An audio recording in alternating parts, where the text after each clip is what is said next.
자, 오늘 헌법재판소가 평의를 열고 탄핵 심판 추가 증인으로 한덕수 국무총리, 홍장원 전 국정원 1차장, 조지호 경찰청장을 채택을 했고 오는 20일 10차 변론 기일을 잡았습니다. 자, 이렇게 되면 이제 다음 주 화요일 날 9차 변론이 있을 거고 이건 아마 증거 인정인 것 같습니다. 네. 사람이 나오는 건 아니고요. 그다음에 10차 변론 있고 그렇게 되면 이제 그 다음 주에 네. 최후 변론할 수 있는 아마 진술이 있을 것 같고요. 그 다음 주 화요일이 25일입니다. 네. 그러니까 25일 날 양측의 최종 변론 하고 그다음 피청구인 그러니까 윤석열 대통령의 최후 진술, 최종 의견 진술 재판에서도 최후 진술을 하지 않습니까? 그걸로 변론이 종결될 수도 있고 네. 25일하고 27일 두 번 할 수도 있는 거예요. 네. 예를 들면 25일에는 양측의 최종 변론만 하고 목요일인 27일에 피청구인 대통령 윤석열의 최종 의견 진술 이렇게 되면 변론이 종결이 됩니다. 그런데 여러분 26일이 무슨 날이죠? 이재명의 재판 결심일입니다. 아, 그러네요. 네, 그래서 제가 헌법재판소 뭐라면은 27일 날 하겠어요. 네네. 그 변론 종결을. 왜냐하면 26일에 이재명 변론 이재명 그 결심, 되죠? 그 결심하면은 검찰 측에 구형이 있고 이재명의 최후 진술이 있고요. 네. 선고일을 그날 공표를 합니다. 네네. 그렇죠, 선고일. 그렇죠. 예.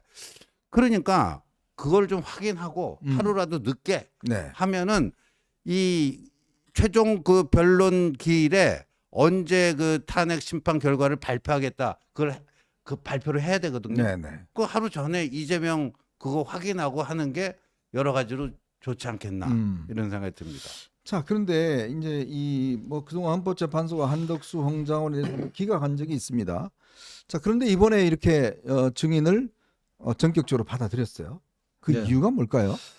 뭐 지금 워낙 그 논란이 많아졌지 않습니까? 그동안의 여론조사 변론 한번 볼까요? 예. 헌법재판소에 대한 불신을 한다는 여론조사가 꽤 높게 나오고 있습니다. 저기 보시면 오늘 갤럽 조사인데요.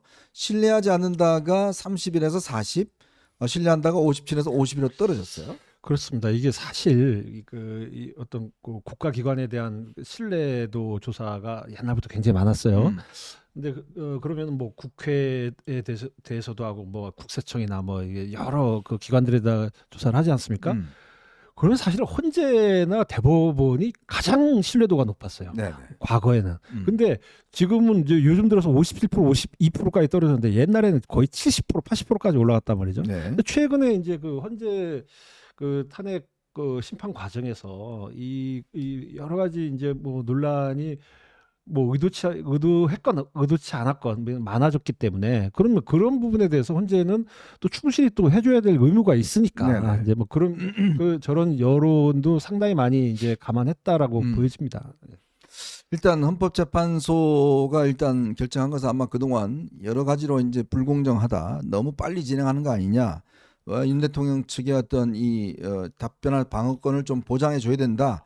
아마 그런 요구가 이제 빗발쳤습니다. 그래서 그거에 대해서 이제 헌법재판소가 좀 받아들이는 형태로 이제 됐기 때문에 한편으로 보면 이제 헌재가 너무 일방적이다라는 부분을 좀 여론을 좀 조금 무마시킬 수 있는 뭐 그러한 가능성도 있을 것 같고 특히 중요한 게 이제 한덕수 총리는 당시 국무회의가 정상적으로 소집되지 않았다. 네. 요걸 증언하고 있고, 자 홍장원 전 차장 같은 경우는 홍장원 메모에 대해서 그렇죠. 어제 이제 이 조태용 국정원장이 그거 받아 적은 게 사무실에서 받아 적었다. 그다음에 원래 이 문건이 4개였다.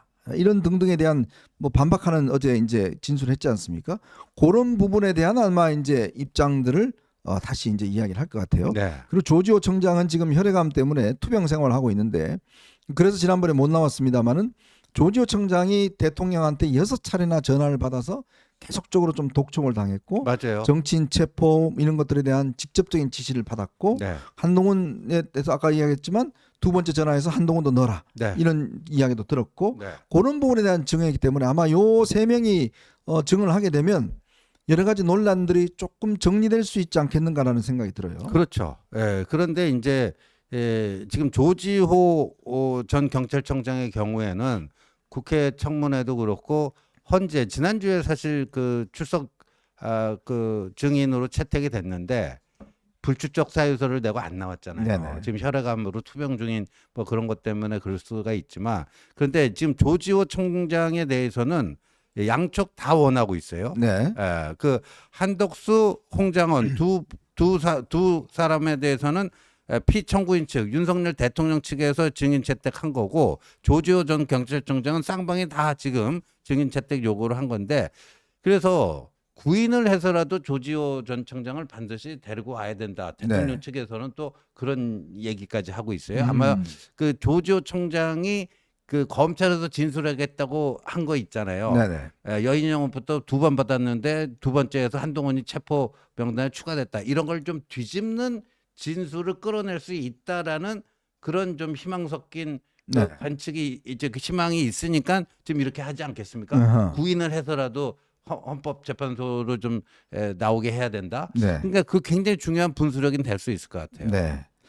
자, 하여튼 뭐 기대가 됩니다. 자, 그런데 어제 이제 조태용 국정원장이 나와서 증언을 하는 가운데서 보면 좀 주목할 만한 부분이 몇 가지가 있었습니다. 일단 우선 홍장원 전 차장의 메모에 대한 뭐 여러 가지 본인의 어떤 이 결과에 대해서 4차례나 이 메모를 했다. 그다음에 이제 이 사무실에서 뭐 전화를 했다. 뭐 등등 이런 부분은 아마 언론에서 많이 지적을 했고 어제도 이제 저희가 이야기를 했습니다만은 제가 느끼기는 핵심적인 어제 조태용 국정원장이 좀 이해할 수 없는 몇 가지 포인트가 있어요. 어제 아마 김영두 재판관도 아마 이 문제에 대해서 집중적으로 좀 물어보던데 첫 번째는 뭐냐면 당시에 이제 윤 대통령하고 국무회의가 끝나고 나서 본인이 이제 이 국정원 다시 돌아왔지 않습니까? 돌아와서 정무팀 회의를 열었습니다. 네. 회의를 열어서 뭐 등등 이야기를 하고 난 다음에 그 회의가 끝나고 난 다음에 홍장원 차장이 와서 보고를 해요. 아, 원장님, 지금 이재명하고 저 이 한동훈을 잡으러 다닌답니다. 이야기를 해요. 그랬더니 국정원장이 그거 내일 이야기합시다. 이렇게 하고 그냥 가버렸다는 거죠. 그렇죠. 근데 여러분 생각해 보십시오. 자, 지금 이 조태용 원장은 국무회의도 갔다 왔고 대통령의 지금 계엄 선포도 받습니다. 계엄 선포한 게 뭡니까? 정말 군인들을 투입해서 지금 뭐 일촉즉발의 상황. 여러분 아마 그날 잠 다 못 주무셨을 거예요. 어떻게 되는지 상황들을 지켜봤잖아요. 대한민국 최고의 정보기관 수장입니다. 정보기관 수장이 그 중대한 상황에 나 관저 가서 집에 가서 그냥 자고 내일 아침에 보자. 일단 이게 저는 이해가 안 돼요. 왜? 국정원장이면 이걸 파악을 해야 될 거 아닙니까? 네. 그 중대한 사태가 터졌는데 국정원장이 나 집에 가 잠자고 내일 아침에 봅시다. 그 밤사이 상황이 다 끝나는데 그렇게 생각했다는 거 하나 문제. 두 번째, 아니 밑에 있는 1차장이 정치인을 체포하러 한다 이야기 들었으면 네? 누가요? 왜 체포한답니까? 그 정보 어디서 나왔죠? 그걸 물어봐야 될 거 아니에요? 그게 가장 기본 아닙니까? 아니 저 같은 기자도 그렇고 일반인들도 아니 정치인 여야 대표를 계엄군이 잡는다 그러면 근데 그 사람 조태용 원장은 뭐라고 이야기했냐면 그냥 뭐 어떻게 흘러가는 이야기가 하는 줄 알았다? 그러고 물어보질 않았다고 그래요? 아니 세상에 우리나라 최고의 국정원 원장이 그런 중대한 사실에 대해서 정보 소스가 어디고 그다음에 그게 누가 이야기를 했고 그거를 안 물어봤다는 게 저는 좀 납득이 안 됩니다. 납득이 안 되죠. 지금 조태용 원장 얘기는 뭐냐면은 그 정무직 회의, 그 정무직 회의가 뭐냐면 국정원 정무직이 국정원장 있죠. 네. 1차장, 2차장, 3차장, 그다음 기조실장. 요게 이제 5명이 정무직 탑 5예요. 네. 그러니까 5명이 회의를 했는데 회의 끝나고 그 홍장원 1차장이 자신에게 대통령으로부터 전화 받았습니다. 방첩사 지원하라는 전화를 받았습니다. 네. 이게 들었다고 인정했어요. 조태용 원장이. 그리고 한 2가지 딴 얘기를 하더라. 한 2가지. 그리고 나서 뭐 시중에 떠도는 말을 혼자 말처럼 읊조리듯이 뭐 한동훈 이재명도 잡으러 간답니다. 네. 이러더라. 그러니까 앞에 대통령 전화 받아서 방첩사 지원하라는 것과 한동훈 이재명 잡으러 간다는 게 연결된다는 느낌을 자기는 가질 수가 없었다. 네. 예? 중간에 또 다른 얘기 2가지가 껴 있었기 때문에 그런 거예요. 근데 이게 상식적으로 저는 납득이 잘 안 가요. 네. 그러면 뭐 확인을 해야 될 거 아닙니까? 지금 홍 차장 지금 뭐 한동훈 이재명 잡으러 간다는데 그게 뭐 소스가 어디예요? 어디로부터 그런 얘기 들은 거예요? 혼자 뇌피셜이에요? 아니면 어디 시중에 떠도는 찌라시 떠도는 얘기예요? 그 소스가 어디예요? 네. 당연히 확인해야 되지 않겠습니까? 근데 그렇죠. 그 얘기를 들었는데 자 내일 아침 회의 때 그때 또 같이 논의합시다. 그렇게 한가하게 이거 반응할 수가 있냐 이거죠. 그래서 어제 김영도 헌법재판관이요 조태용 원장에게 그거 너무 한가한 대응 아니냐 그 네. 지적을 합니다. 아니 북한이 쳐들어와서도 아이 자고 내일 아침에 이야기합시다 이렇게 이야기를 할까요? 아니 국정원이라는 곳이 어떤 곳입니까? 우리나라 정보의 어떤 최전선에 있는 기관인데 예를 들어서 정말 국가에 중대한 군이 동원되고 어떤 위중한 상황인데 집에 가 자고 내일 아침에 뭐 전체 이야기합시다. 저 북한군도 내려오면 그거 아침에 이야기합시다. 그런 이야기하고 비슷한 거 아니에요? 저는 그래서 저분이 진짜 국정원장 맞나라는 생각도 들었어요. 이게 지금 그리고 국정원장과 이제 국정원 2인자죠. 그 네. 제1차장이면은 근데 그 원장과 2인자의 대화라고 보기에는 네. 참 여러 가지로 이해가 안 되죠. 그래서 저는 이제 현재 그 변론 과정을 이렇게 쭉 TV로 보면서 가장 많이 느끼는 거는 야 이게 예전에 박근혜 전 대통령 탄핵 때도 이제 뭐 헌재를 거쳤지만 그때는 이제 이미 또 기억이 가물가물해져서 잘 기억이 안 나는데 네. 요즘 그 시중에 유행하는 말 중에 하나가 뭔지 아십니까? 답변이 제한됩니다. 네? 답변이 제한됩니다. 네, 그러니까 네. 이제 뭐 만약에 부부싸움을 했는데 그 부인이 아니 이거 당신 주식 투자했다 고 그러는데 이거 돈 다 어디 갔어? 그러면 부인한테 저 답변이 제한됩니다. 좋은 거 가르쳐 주잖아요. 그러니까 뭐 이렇게 대화하다가 좀 약간 궁해지면은 답변이 제한됩니다. 요즘 그 헌재 보면은 수도 없이 그런 말들이 나오잖아요. 네. 그 제한될 답변하려고 하는 분들 불러다가 뭐하러 저거를 하지?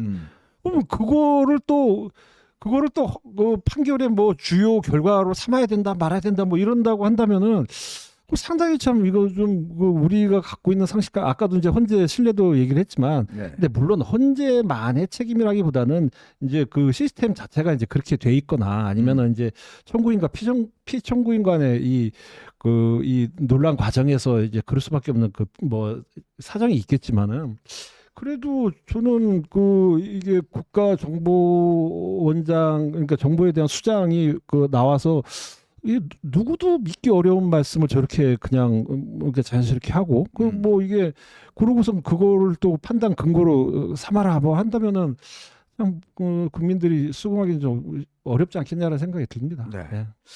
자 어쨌거나 홍장원 차장의 행보도 참 뭐 이상한 부분이 좀 있고 네.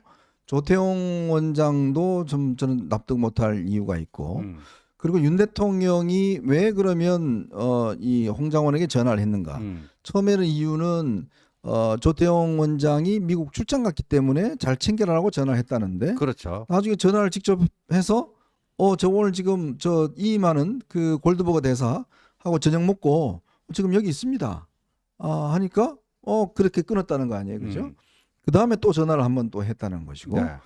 그러니까 그런 정황들을 이렇게 보면 이 국정원장의 행보, 그 다음에 국정원 1차장의 행보, 이게 참 이해 못할 부분이 너무나 많고 또 하나는 조태용 원장은 왜 12월 2일 날 김건희 여사로부터 2차례 걸친 문자를 받았고 12월 3일 날 왜 또 답장을 했는지 무슨 내용인지 아니 여러분 영부인하고 국정원장하고 이렇게 뭐 카톡 뭡니까 텔레그램으로 왔다 갔다 한다는 게 이게 좀 잘 이해가 되지 않지 않습니까? 무슨 용건이었길래. 근데 지금 조태용 원장이 문자를 주고받은 사실은 인정을 합니다. 네. 내용은 기억이 안 난다. 먼 과거가 아니잖아요. 네네. 그리고 상대에 따라서 조금 시간이 흘렀다 하더라도 중요한 상대랑 나눈 대화라면 왜 기억을 못 하겠습니까? 김건희 여사랑 했다? 저 같으면 당연히 기억하겠는데요. 실제 저도 기억하고 있고, 네. 예? 아주 오래 전에 뭐 나눈 거 그걸 왜 기억을 못 해요. 예. 그런데 어제 윤석열 대통령이요 이런 말씀을 하셨어요. 홍정원한테 전화한 이유 중에 하나가 국정원에 특활비 이런 것도 많고 그러니까 네. 방첩사를 지원하라고 그랬잖아요. 그렇죠. 그럼 국정원이 방첩사를 어떻게 지원하는가, 뭘 지원하는가? 저는 지원 내용이 궁금했거든요, 사실. 네네. 그런데 어제 윤 대통령이 국정원에 특활비도 많고 그러니까 하여간 저기 여인영 방첩사령관하고 홍장원 당신, 홍 차장 당신하고 육사 또 선언매 건 게 아니냐. 네. 아, 그러니까 잘 협조해라. 근데 어제 국회에서 하나 확인된 게 있죠. 네. 계엄 당일에 국정원에 예비비가 예비비가 지급이 됐다라는 네, 게 네. 확인이 됐어요. 네. 그리고 윤 대통령이 어제 헌재에서 특활비 얘기를 했어요. 그렇다면은 야, 홍 차장, 그 오늘 예비비 받은 거 있지? 방첩사 그 정치인 좀 잡으러 가야 되니까 그쪽으로 좀 보내. 뭐 이 얘기가 아닌가, 이런 해석이 충분히 가능해지죠. 네. 네. 자, 그래서 일단 이런 의혹들은 이제 20일 날 홍장원 차장이 나오면 아마 이제 좀 집중적으로 좀 물어봐야 될 것 같습니다. 네. 왜 그러면 당시에 이 본인의 진술이 지금 달라졌는지, 왜 이 메모를 지금 이야기했듯이 4번 정도 썼는지, 그 다음 날 왜 다시 보장하는데 쓰라고 했는지, 물론 내용은 뭐 별로 달라진 것 같지 않아요. 네. 그랬는지, 그 다음에 국정원의 어떤 이 추적 기능, 과연 그게 있는 건지, 왜 체포대는 무슨 이야기를 한 건지, 이런 궁금증들이 지금 꽤 많이 등장을 하고 있습니다. 아마 그런 부분들을 이제 다음번 20일 날 일단 물어봐야 될 것 같고요.